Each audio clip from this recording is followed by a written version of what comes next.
Welcome to the Driven Moms Answering Adversity interview series, stories of success through setbacks from Mom Elevated. Together, we can shine a light on how normal challenges and struggles are, along with how we can overcome and rise above them. And today we have Heidi with us to share her story. I'm super excited to dive in. So, Heidi, if you wouldn't mind, would you want to tell us just a brief overview of your story to get us started? Sure. So I, as a kid, loved to organize my own bedroom, because that's what I do now is professional organizing. So and I was an only child, so I always had my bedroom door open, which most people were shocked because any of my friends that had siblings were like, really, just leave your door open? I'm like, yeah, but everything was always pretty neat and organized. My dad was in the military, so he was pretty organized, although he kept more things than needed to be kept. Very fascinating. And so I love doing that. And we had an old summer cottage we ended up getting, which my mom these days turned into a 6-month home at our lake house in New Hampshire where I grew up. And I remember having different types of silverware. So I was always like, oh, well, I'm going to organize the best I can with these types of things. And then as I got older, I ended up organizing the marina that I worked at. So Oh my gosh. that was something I always liked to do. And then I ended up moving out here to Colorado, where I am now in Denver. And I worked for a company for about 10 years. They made cameras and software for microscopes, which was not really my thing, but they hired me on as an admin. It was my first job when I moved here. I had actually traveled Australia to New Zealand and Australia, which was one of my bucket list things. So before I came here, I traveled there and met my now husband. Actually, we met traveling down there. So Fantastic. yeah, it was good. So when I got here and I got this job and it was a small company, it was great. And then about 10 years in, they're like, so we're gonna be closing the US office. We had a small 5 to 10 person office out of the US. They were a German company. And then I was like, okay, well, I guess this is the kicking about I need to do my own thing because I had actually been selling ski passes on the weekends that my friends told me about when I first moved here. You can get a pass for free if you sell them. And the woman that was kind of in charge of all of our different teams that are all at different locations is pretty organized. And she asked me once, do you know if you can get a degree in organizing?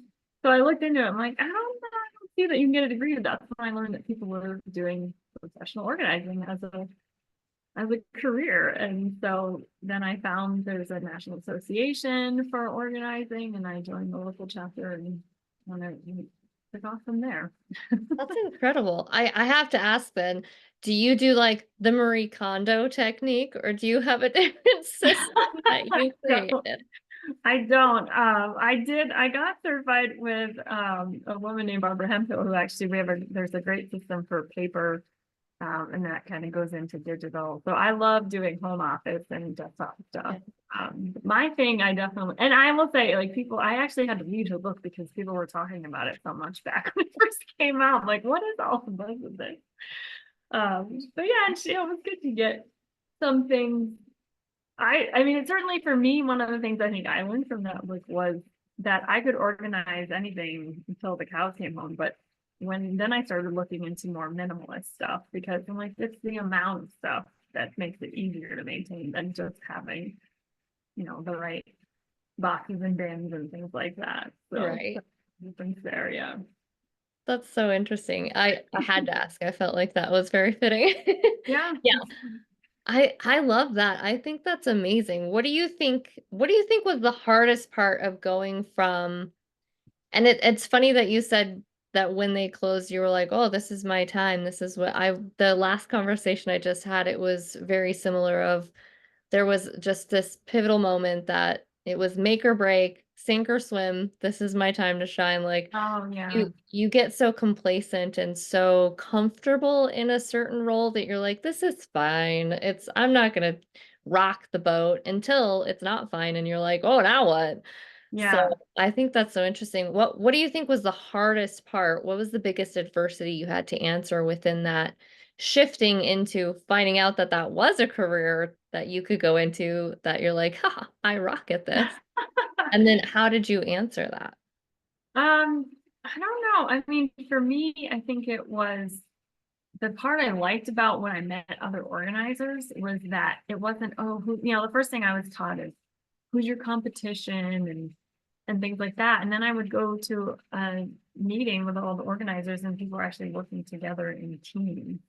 Um, Oh, so I think for me, and the funny thing I was talking about with moms is I struggled for a long time to get pregnant with my daughter. So it was like once I finally got pregnant, I always remember my mother-in-law said, organize, or because you go through the nesting period, right? She's like, nesting when you're pregnant is like nesting on steroids, or nesting as a professional organizer is like nesting with steroids. Because I had my father-in-law like bringing shelves that were in our garage down to the basement, like, hey, we need to organize this. I told my husband I got a $5,000 estimate to redo our garage. He's like, I'm never doing that for our garage. But the next thing I know, he's out there drywalling it himself and putting up a self-organizing system. So I think, yeah, the toughest thing for me was getting going and always feeling like right when I was getting going, something in life was changing. And so when we struggled for so long to get pregnant, and then I finally did get pregnant, then the struggle was, well, it's so stressful to want to be with this child that's taken so long to get here. So at the time, we actually made the decision that I was going to just stay home and not worry about the business for a while and just enjoy being with her. And then once she got, so she's 9 now. And then once a couple of years ago, I said to myself, I'm like, okay, I want to do this. Like, I really want to do this. So now it's kind of overcoming your own mental kind of the self-worth value of like, I want to get this done and going, and I really want to do it. And then helping moms was, I think that's what it was. I was always struggling, like, who's my niche and who is it that I really want to work with? And seeing the struggle with, I tried at first, I was like, oh, I want to help moms to be like before they get pregnant up. But there's so much going on. I was like, that's like a tough one, actually. I thought, well, what if I could help get in with businesses and HR and help yeah. moms to be, which probably could help. But really it was like once you are a mom, you go through different stages, like, oh yeah, it's like, Well, and I feel like once you are a mom, you just start accumulating stuff, right? You not only do you start getting gifts, you get hand-me-downs, you get other things, and then you start buying your own things for them. So it's like, and I don't know why, but baby items are so big. So you go from having all of this big stuff and you're like, well, when is it okay? Because also, especially if you've waited so long to have that yeah, child, you're like, what do I get rid of? What do I keep? What is, because it's all sentimental at some point, right, right? yeah, So yeah, how do you exactly. start detaching yourself from some of that and letting it go and win? Um, Yeah.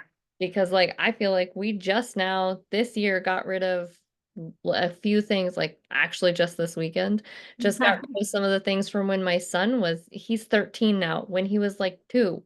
And I was like, we've had this for a really long time. I think it's finally time for a new home. Yeah. But we just put it aside and forgot about it until it was time to deal with it. And now we've come across it again. So how do you approach that kind of situation where you just start accumulating things and you don't even want to go through it because it's just there? I know it's interesting. We were talking about it is really, and that's why, like, I always say when I was putting my website together again more recently, and like someone asked like what the 3 pillars were for me. I don't know my 3 pillars, but as I went through this other program, I was like, oh, I think I actually came up with it. I just didn't even realize it. Like space obviously is one thing, but for me, everything is about energy. I mean, everything in this world is energy. And so the way you feel when you walk into a room, how does it make you feel? And then the consciousness around what we're organizing or what we have and what we're buying, things like that. I was just telling a client actually, I don't know if you ever heard of Peter Walsh. Peter Walsh, he's Sounds actually he's Australian. He was one of the first people, he was on, I think the show was Trading Spaces. okay. And Yes. he came into my realm again recently on a couple podcasts and with some other organizers. And I thought it was so interesting. He was talking about how when people are buying stuff, they're buying the promise behind the stuff. And I was like, oh my gosh, that's so brilliant because that's the consciousness part of it, right? Is Yeah. yeah, like this kitchen gadget can take 10 minutes off of boiling pasta or something. Right. Like that's the problem, then you end up with all these things, or it's the sentimental stuff, which is huge. And I have clients with kids. I have a client with three girls, are they all girls, three girls, and they're a little older than your kids, but it was like she was the youngest of six kids, and her husband was an only child. Oh, She's like, my mom didn't keep anything, and his mom kept everything. So now she's trying to balance the three, like what's too much to keep and what. And I really tried to tell them, like, you've got to get the kids involved because you might be keeping stuff that's your stuff in here, but they have to be the ones to decide. And are you keeping stuff that they're not even really gonna want? yeah. So yeah, it's Oh, I really love that. I do love that too. And I found that if I involve them, it's a lot better to see kind of their thought process behind it too, and allow them to mhm. process and let go of things and say, is Yeah, this something you really need or want, or is this just something that because you had it when you were little, you're trying to hang on to it? Like, do you still play with it? Are you still gonna play with it? right. How do like we actually just went through their closets a little bit ago, and same thing, my daughter wanted to keep all of her dresses. And I was Yeah. like, but A, you don't wear them all, and B, they don't Mhm. all fit. So we need to go through them. And once we did that, she actually had a pile where she was thinking about it, and Mhm. then she would go through it and say, okay, I want to keep this one, but I can let go of these. Because after she looked at them for a little while, she's like, no, I guess I don't actually wear this and won't. So it's really fun to let them go through that process too. And I feel like it's important. It's a big Yeah, learning curve, really. it totally is. And I think the younger you can start, the better. Yeah. Like one of my best friends, she's pretty well organized, and she would always go through with her son, like, okay, well, Christmas is coming. Now's the time to go through it. And there's another woman that I found, she was called Minimalist Mama. I think I like Casaza, but she had a super interesting thing from a course I took, and then I couldn't find, I think they had changed things around the business. But I just kept Googling, and recently last fall, I found that she talked about it somewhere, and there's an article that I tagged. But there's like five personalities that she had gone over with this other woman who was a child psychologist, I think. So that was super interesting. I still wish I had a PDF because it asked certain questions about thinking about what your kid is like, but it was kind of in general, it's like, if you have a kid that say is money motivated, then you could get them to really go through things. What's your favorite stuff that you're still using or you're not, and then maybe have a yard sale.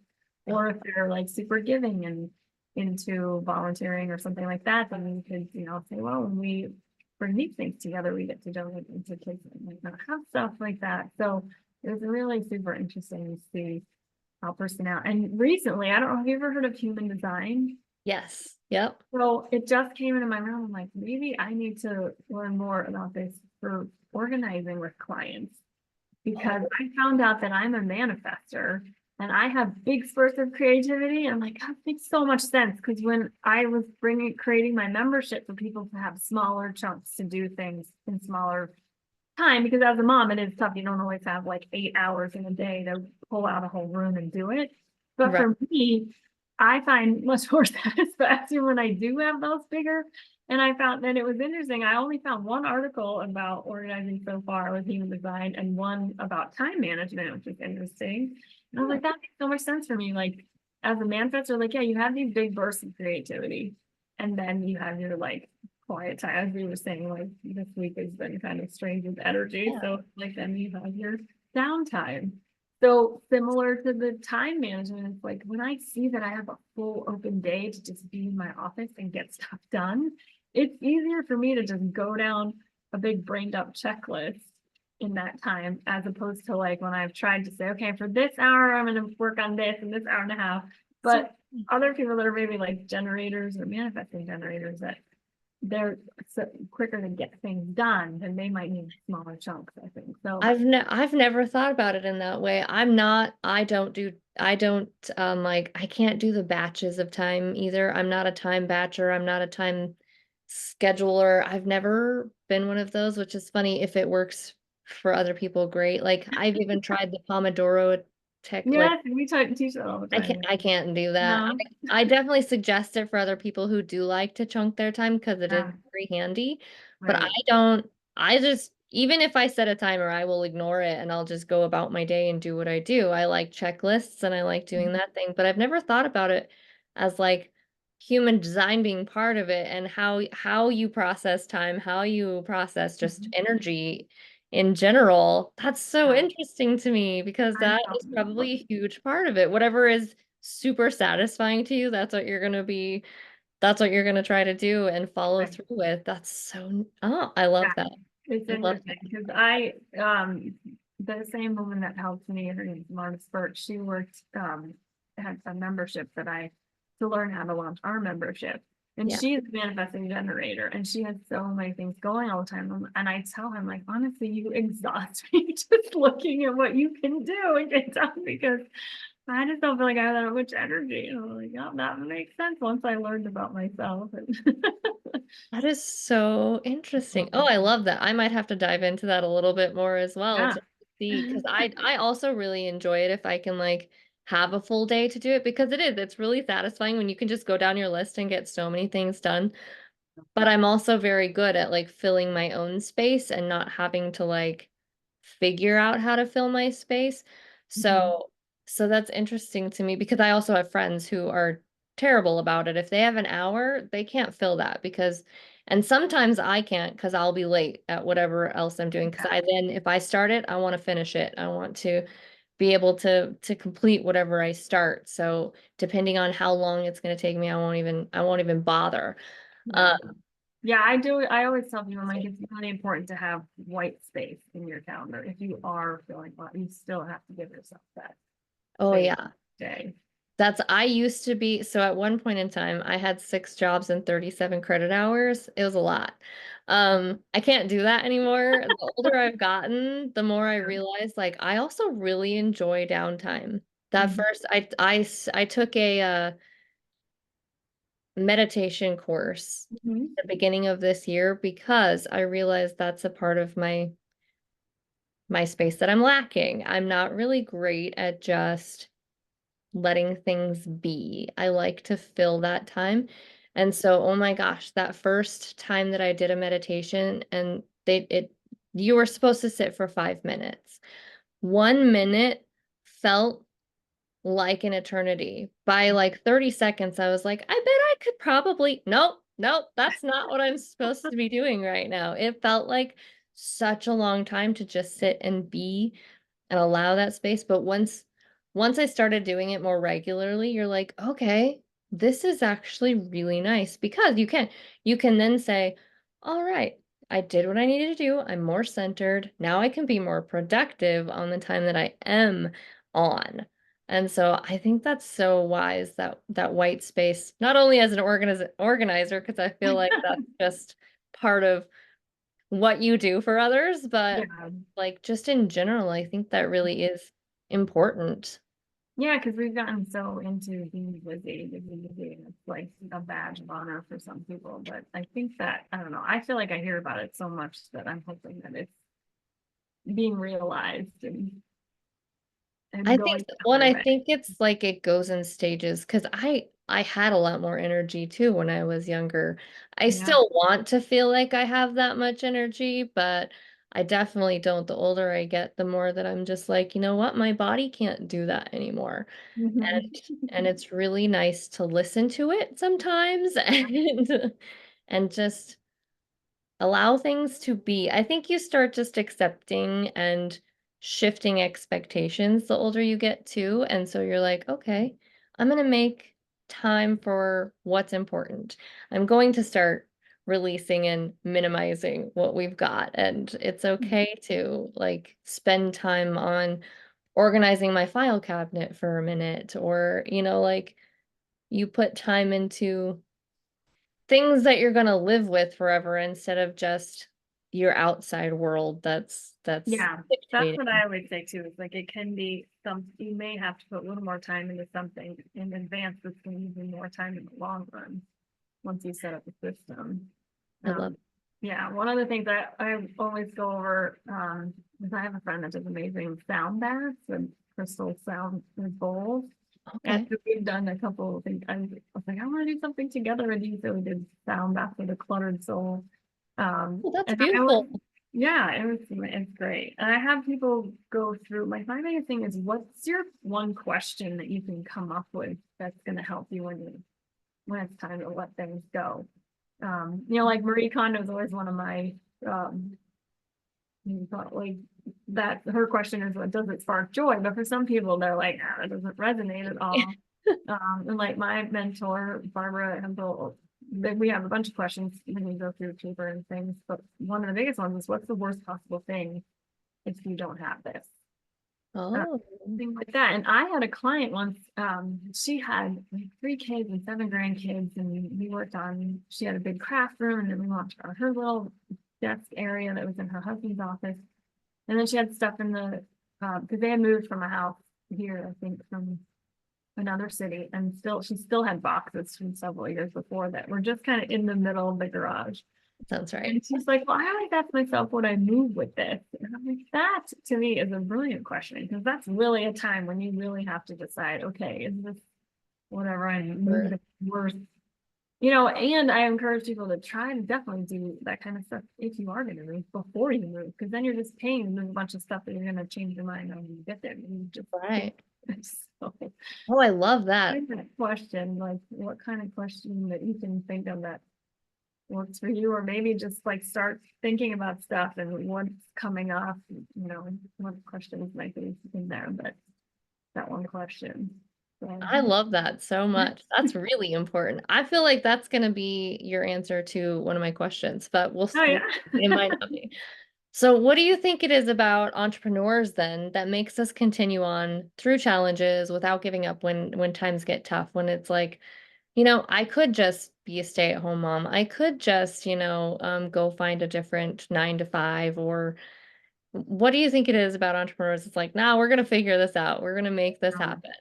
I mean, I think it's two things. It's either one, that we're in that one role that we absolutely love and we love what we do, or then I know I have friends that are like serial entrepreneurs where they're like the manifestors that are making these things happen. And I think it's just such a different way of life, really. I mean, my husband's in corporate, and I was like, it's really hard to explain to somebody that's never had their own worth on the line. Like, I mean, for me, it's a service business. You're kind of selling yourself, right? Yeah. But I love seeing when clients are excited. Like I just got off with one client who she's like, oh yeah, I got the planner pad. It's one of the things that we use a lot. And I was like, oh yes, that works. I love the planner pad. So yeah, I think one of the biggest things too, I think a lot of people go into business because you want to have your own schedule, right? You want to, especially for moms, like I'm the one picking up my daughter at school and kind of running what's going on at school with her and going to gymnastics and all these things. So it's like having that flexibility and then seeing what you're doing for the world when your clients are happy. I think between those two things, it's like that's what keeps you going. Yes, I Open would up. have to agree with that. I think and I love that too. I never really thought about it in that perspective either, where it's you either do what you do forever or you're a Yeah. serial entrepreneur and you have all of these things that you're doing all the time. That's a really interesting thought. I love that. I think that's so cool and true. 100% because I Yeah, also I only think, yeah, because I can picture I was in a mastermind group years ago before I had my daughter, and yeah, some of them are like always doing, it's always something, changing. yeah, Whereas, something different, something new, something exciting to them. But I think the same thing that it's just like it's really fulfilling to be able to be part of somebody else's impact in whatever it is. When somebody is like, "Hey, I got this and it worked really well," and you're like, "Yeah, I'm so excited for you," right? Like, so glad that you got that. Like, it's just a different type of fulfillment Mhm. than I actually think it's kind of similar to like watching my kids do something for the first time. It's like it's really exciting to be part of that and Yeah. to think, "Oh, I played a part in that. I got to help do that." Like, and you didn't miss out on your kid stuff while you were also making that impact. It's a really neat kind of a situation to be in. Because same thing, my husband has a great job, also definitely just a 9 to 5er. And while he has ideas, I don't think he has the drive yet to Mhm. Yeah.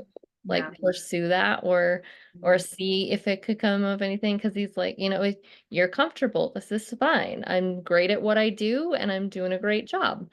Yeah. And so I think it's really interesting to see the two things, and still loves what he does though. That I think also is important, is knowing that I love what I do, he loves what he does. It's totally different, but it's Yeah. also really, really fun to have that in the household on both sides of the coin. What then? What is one overall takeaway or lesson that you think other mompreneurs could use specifically from your experience? Is this where you thought I would be having the question? Yeah. I think Um, that's what I took away from this, is like having that one overall question that you're asking yourself about things. Yeah, yeah, Yeah. that really is. I really do think that's because it comes into play with anything. I mean, we have clutter in our mind when it comes to our businesses. So it's like, what's what's that one question you're asking yourself? Like, how to best serve your clients? Who do you want to serve? Things like that. Um, and it's either the mental clutter or the physical clutter or emotional clutter, we call it. Oh man. Oh, that's deep. Okay.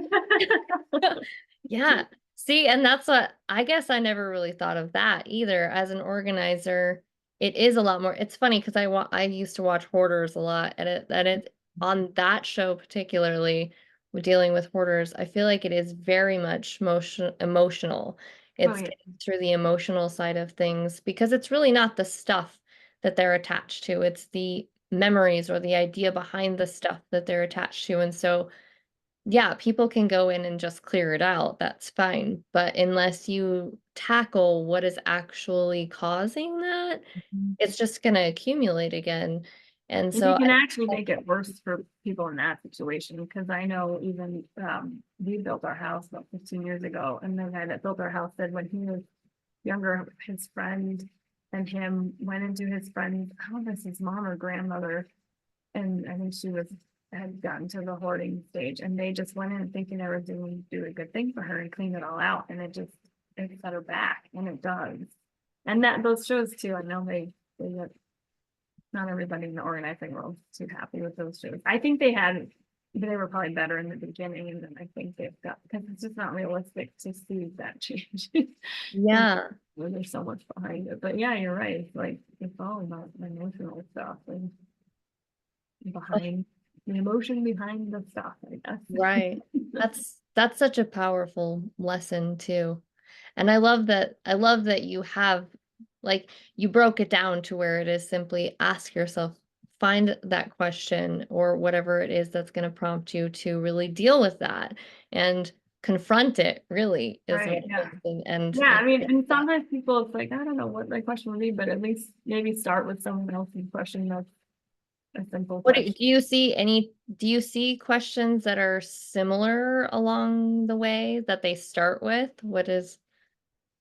Is there a Uh, question that they maybe I start with? don't know. I mean, I think in the beginning I think maybe the one is more like, what's the worst thing if we don't have this anymore? So I want to know, or would I move it? That's even my clients know that. I think that's one of the best ones, because it Yeah, really makes you think, like, that's the time in your life and you're like really up to make the decision on there's something I uh love that Thank that- you. Thank you yeah. for sharing that. I'm excited. I really think that is important. I've already started looking around the room and going, would I move with this? I don't think I would. Would I? Well, and then when you're dealing with kids, like my daughter came up with her own way because she has been growing out of clothes so quickly all the time. So we had to redo her entire wardrobe. So she put sticky notes on the inside of her closet door that was yes, maybe, and no. And then she has this big pointer thing she loves that they got at the book sale they had at school. So she's like, okay, mommy, when you hold something up, I'm gonna point at which one it is. Like, so then we have the baby pile. She's not a fan of trying things on, even when I buy new clothes. So, Mhm.